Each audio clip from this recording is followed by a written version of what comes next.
말씀을 통해서 제사장 위임식이다 하는 제목으로 오늘 말씀을 상고하는데요. 레위기 8장은 아론과 그의 아들들을 제사장으로 위임하는 위임식이 있는 그런 장면을 우리에게 말씀해 주고 있는데, 이 말씀을 통해서 우리도 우리가 제사장인 것을 깨닫고 아는, 그리고 또 하나님 앞에 그 사명을 자각하는 귀한 시간 되시기를 주의 이름으로 축원합니다. 아멘. 많은 사람들이 레위기를 읽다 보면 법과 규례, 제사법, 어떻게 제사해라, 어떻게 해라, 이런 것들이 가득한 내용에 쉽게 지루함을 느낀다고 이렇게 말합니다. 그래서 성경을 읽어갈 때 창세기, 출애굽기까지는 그 곳곳에 그런 흔히 이야기하는 이야기들, 그 재미있는 내용의 이야기들이 있어요. 그래서 하면서 재밌게 읽는데 레위기에 딱 들어서면 이제 제사를 어떻게 드리니, 수량을 잡아서 뭐 피를 뿌리고 제사를 드리고 또 뭐 어떻게 하고 법이에요, 법. 그러니까 거기서 이제 그 성경을 읽다가 거기서 포기하는 사람들이 있다, 이런 얘기들을 많이 합니다. 그런데 이 말씀 속에는, 이 레위기 말씀 속에는 우리가 오늘날 그리스도 안에서 왕같은 제사장으로 살아가야 할 중요한 그런 메시지가 포함되어 있다 하는 것입니다. 그 베드로전서 2장 9절 시작. 그러나 너희는 택하신 족속이요 왕같은 제사장들이요 거룩한 나라요 그의 소유가 된 백성이니 이는 너희를 어두운 데서 불러내어 그의 기이한 빛에 들어가게 하신 이 아름다운 덕을 선포하게 하려 하심이라.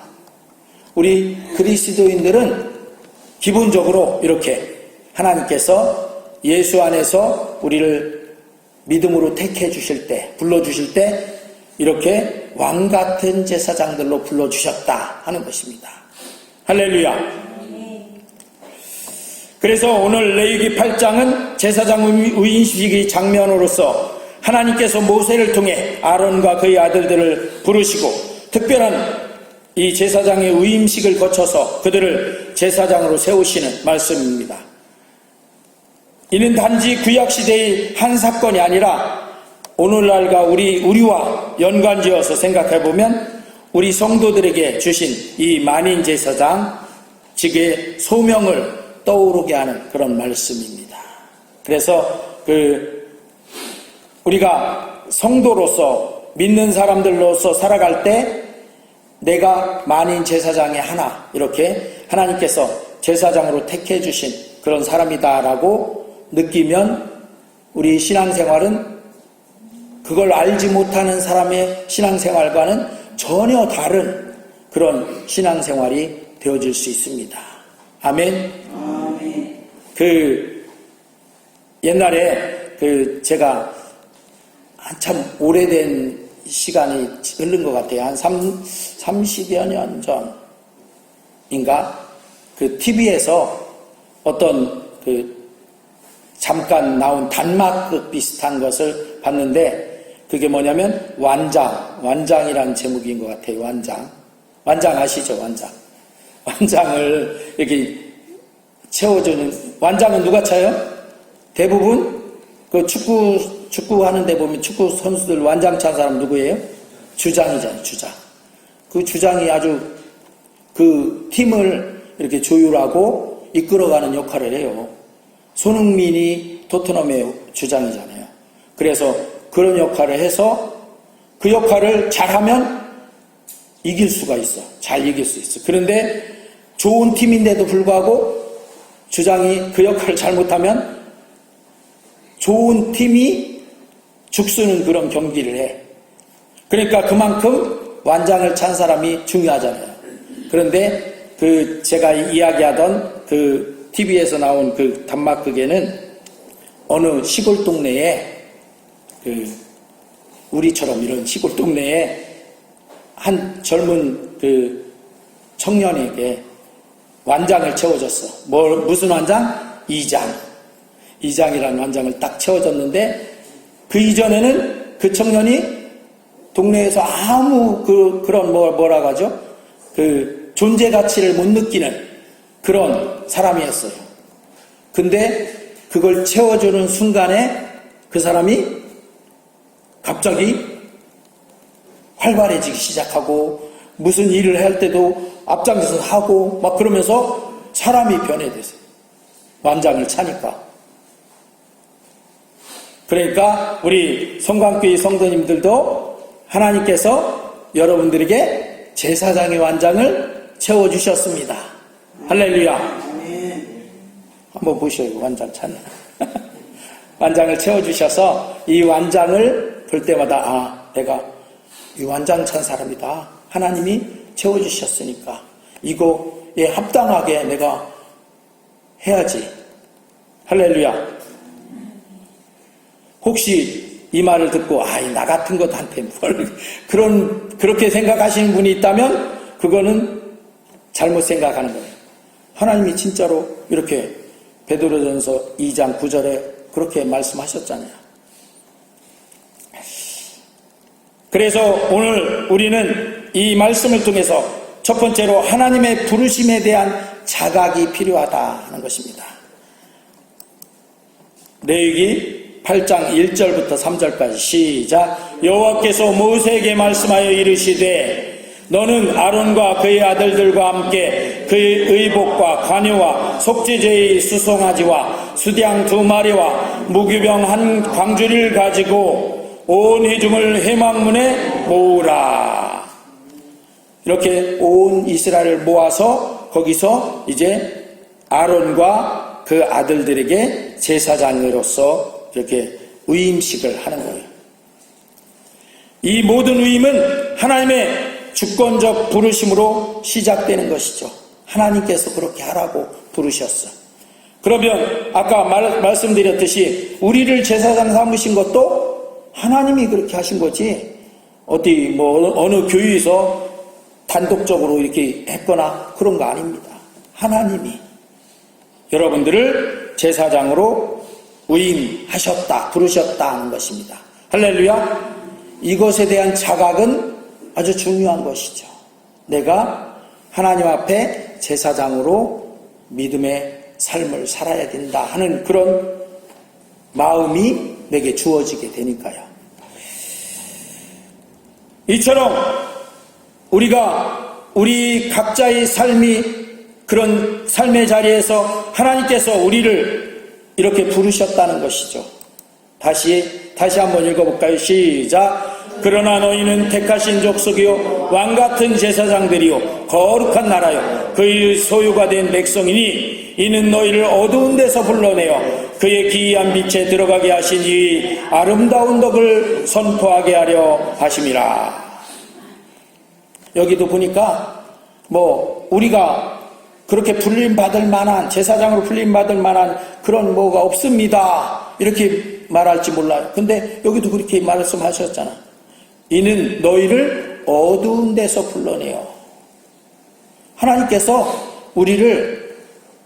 우리뿐만이 아니라 모든 그리스도인들을 어두운 죄악 가운데서 불러내서 이렇게 하나님의 기이한 그 빛에 들어가게 하시고 또 우리를 왕같은 제사장으로 세워주신 것이다 하는 것입니다. 할렐루야. 그러니까 나는 별거 한 거 없어서 내가 소양으로 쌓아놓은 것도 없고 제대로 이렇게 사람들에게 인정받는 거 없고 그런 것 때문에 나는 제사장이 아니다 이렇게 하시는 분이 있다면 그건 다 내려놓으시기 바랍니다. 그것도 내려놔야 돼.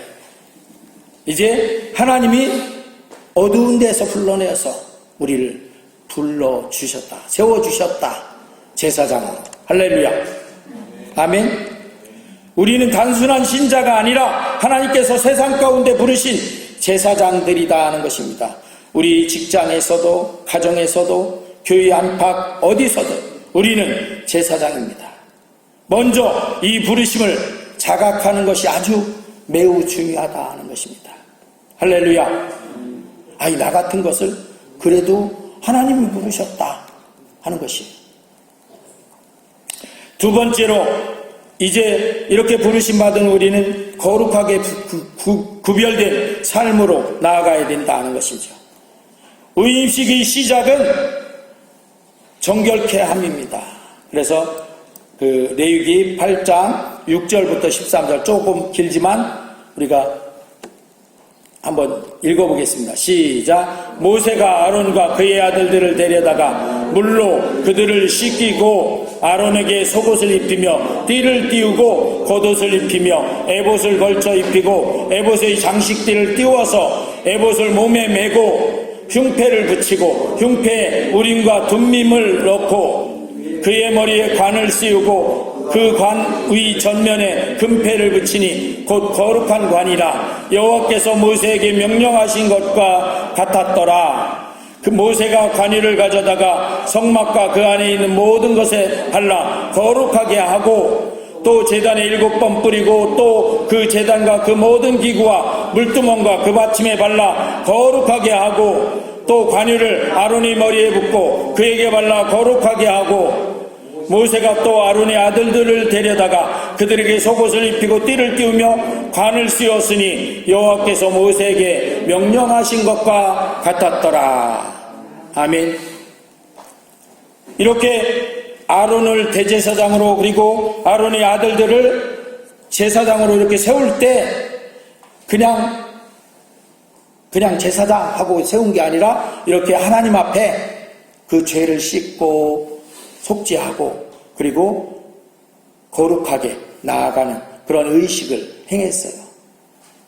그러면 우리는 하나님이 왕같은 제사장 삼아주셨다는데 우리는 그런 거 없는데요? 이렇게 말할지 모르지만 있어요. 우리에게는 우리가 예수님을 십자가에 달려 나 대신 피 흘려 죽어주신 그 예수님을 믿고 영접할 때 우리에게는 그 예수님의 피가 여기서 지금 아론을 그리고 아론의 아들들을 속죄의 피로 이렇게 씻고 정결하게 해서 제사장으로 세웠듯이 우리를 그렇게 세우신 그 피요. 할렐루야. 그래서 우리는 예수님의 십자가의 보혈피를 믿고 의지하고 그 피를 가지고 하나님 앞에 제사장으로 세워져서 나아가는 것이죠. 할렐루야. 우리도 이 예수 그리스도의 보혈로 씻김받고 성령의 기름 부으심을 받은 자들입니다. 이제 우리는 세상의 방식과는 구별된 삶, 거룩한 삶을 살아야 합니다. 이제 우리는 이 시대의 혼란과 불의를 가득하지만 그런 세상에 살면서 거룩한 제사장으로서 빛과 소금의 사명을 감당해야 할 책임이 우리에게 있다 하는 것입니다. 아니, 나 같은 것을 누가 보겠어? 아닙니다. 우리 말씀에 보면 예수 믿는 사람들을 믿지 않는 사람들은 늘 이렇게 불꽃 같은 눈으로 쳐다보고 있대요. 왜? 좀 믿음으로 잘 사나? 그리고 하나님이 그래도 그러니까 그 사람들은 우리에게 내놓고 너는 하나님이 인정하는 사람이야 이렇게 인정 안 해줘요. 그렇지만 마음속으로는 그렇게 인정하는 거예요. 그러니까 쳐다보고 있지. 그래서 우리가 혹시 잘못하면 어떻게 예수 믿는다더니 왜 저래? 이런단 말이에요. 왜? 그만큼 요구를 하고 있는 것이죠. 제사장으로서의 삶을 요구를 하고 있다 하는 것이죠. 그러니까 우리가 그렇게 아이고 왜 나한테만 이렇게 어려운 잣대를 들이대고 그래? 그러지 말고 완장을 찼으면 그런 잣대가 들이대지는 게 당연하죠. 이제 우리가 6월 3일에 그 대통령 선거를 하는데 대통령으로 뽑힌 사람은 완장이 채워진 거예요. 대통령이랑. 그러면 그 사람이 그 대통령이 돼서 잘하지 못하면 백성들이 어떻게 해요? 다 뭐라고 해. 왜? 그렇게 요구를 하고 있었기 때문에, 기대를 하고 있었기 때문에. 똑같아요. 우리도 예수 믿는 사람으로서 하나님이 세우신 제사장이 됐을 때 우리는 제사장의 역할을 감당할 수 있는 그런 삶 속에, 믿음 속에 있어야 된다 하는 것이죠. 할렐루야. 그런데 아니 나는 제사장이 아니야 이렇게 하고 있으면 그렇게 살지 못하잖아요. 근데 내가 이래봬도 제사장이야. 그러면 그렇게 내가 내 자신을 인정한다면 그렇게 살려고 노력하는 것이죠. 할렐루야. 그래서 우리는 세 번째로 중보자의 사명을 감당해야 됩니다. 위임식에서 중요한 부분은 희생제사였습니다. 제사장은 백성을 대신하여 짐승의 피를 흘리며 하나님과 백성 사이를 연결하는 중보자로 제사장의 역할을 감당했던 거죠. 오늘날 우리는 더 이상 이 짐승의 피를 흘리는 그런 제사의 의식을 하지는 않습니다. 그렇지만 예수님께서 단번에 십자가에서 완전한 제사를 드리셨기 때문에 우리는 그 예수님의 드리신 그 제사를 통해서 제사장의 역할을 감당하는 그런 자리에 서는 것이죠. 히브리서 10장 10절부터 14절 시작. 이 뜻을 따라 예수 그리스도의 몸을 단번에 드리심으로 말미암아 우리가 거룩함을 얻었노라. 제사장마다 매일 서서 섬기며 자주 같은 제사를 드리되 이 제사는 언제나 죄를 없게 하지 못하거니와 오직 그리스도는 죄를 위하여 한 영원한 제사를 드리시고 하나님 우편에 앉으사 그 후에 자기 원수들을 자기 발등상이 되게 하실 때까지 기다리시나니 그가 거룩하게 된 자들을 한 번의 제사로 영원히 온전하게 하셨느니라. 아멘.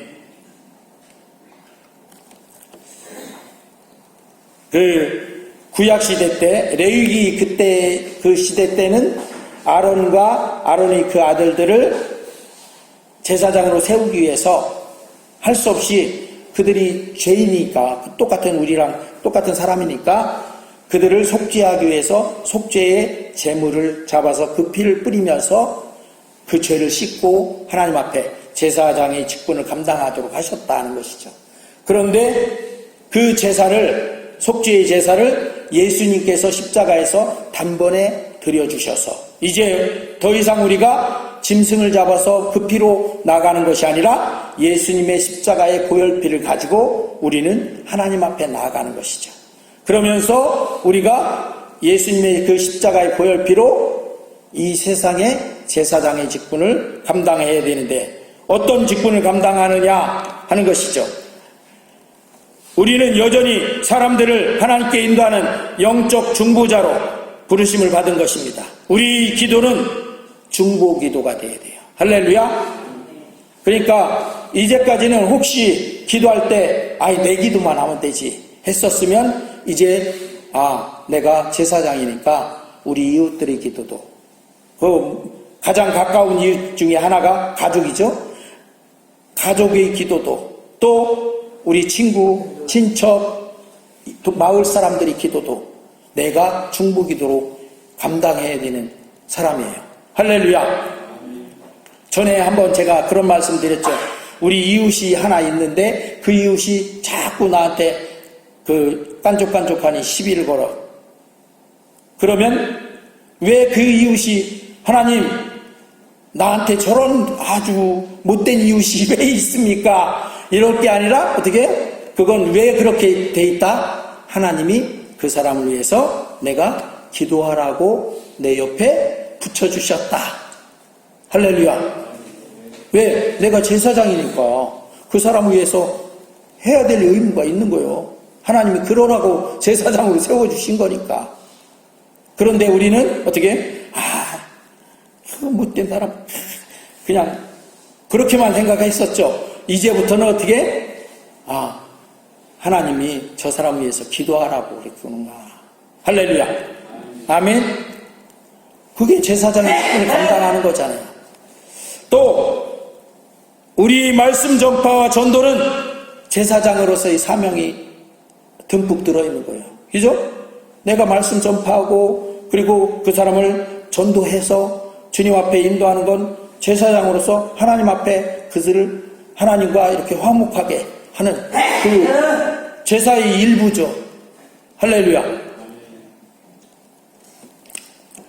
그래서 우리는 이 예수님이 그렇게 하셨잖아요. 고통받는 자 옆에 서서 함께 아파하고 그것을 위해서 십자가까지 져주시고 했던 예수님의 그 아파하는 것처럼 우리도 예수님 닮아서 그런 제사장의 모습이 되어야 됩니다. 또 희생 없이는 이 길을 갈 수가 없는 것이죠. 제사장이 될 수 없죠. 왜? 내 마음이 아프고 또 마음에 안 드는 것도 있을 수 있잖아요. 그런데 그것마저도 다 희생으로 감당해야 되는 것이 제사장이다 하는 것이죠. 하나님께서는 오늘도 우리 삶 자체를 산제물로 드리시길 원하시는 거예요. 그래서 우리 삶 자체가 그래서 제사장의 삶. 그래서 로마서 12장 1절이 이렇게 말합니다. 시작. 그러므로 형제들아 내가 하나님의 모든 자비하심으로 너희를 권하노니 너희 몸을 하나님이 기뻐하시는 거룩한 산 제물로 드리라. 이는 너희가 드릴 영적 예배니라. 내 몸을 하나님이 기뻐하는 영적 제사로 드린다는 것은 내 삶이 하나님 앞에 그렇게 드려진다는 것이죠. 근데 내 삶은 나 혼자만의 삶이 아니야. 우리가 사람들은요 혼자 사는 사람이 아니야. 그죠? 이웃들하고 같이 살아. 가족들하고 같이 살죠. 또 나를 싫어하는 사람과도 같이 살고 나를 좋아하는 사람과도 같이 살아.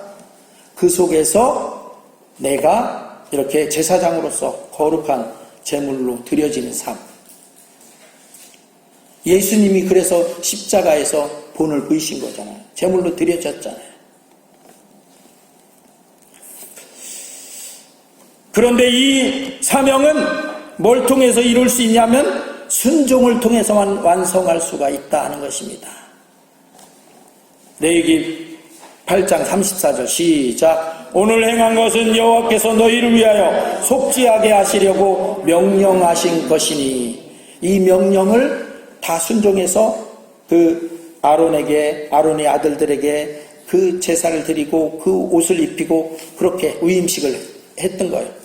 똑같이 우리가 살아가는 삶에서도 이렇게 그 하나님의 말씀에 순종함으로 나아갈 때 제사장 직분의 사명을 감당할 수가 있는 것이죠. 그냥 내 마음에 안 들으면 안 내. 그리고 마음에 들으면 해. 이건 전적인 순종이 아니잖아요. 절반의 순종이죠. 그런데 절반의 순종 말고 마음에 안 들어도 하나님이 원하시면 순종함으로 나가는 게 제사장의 직분을 감당하는, 사명을 감당하는 길이다 하는 것입니다. 그러면서 하나님이 오늘 레위기 8장의 마지막 부분에 보면요, 의인식 마지막에서 하나님은 7일 동안 회막에서 제사장들에게 떠나지 말라고 명령하십니다. 그러니까 회막에서 거기서 자고 거기서 먹고 거기서 7일 동안 살아라.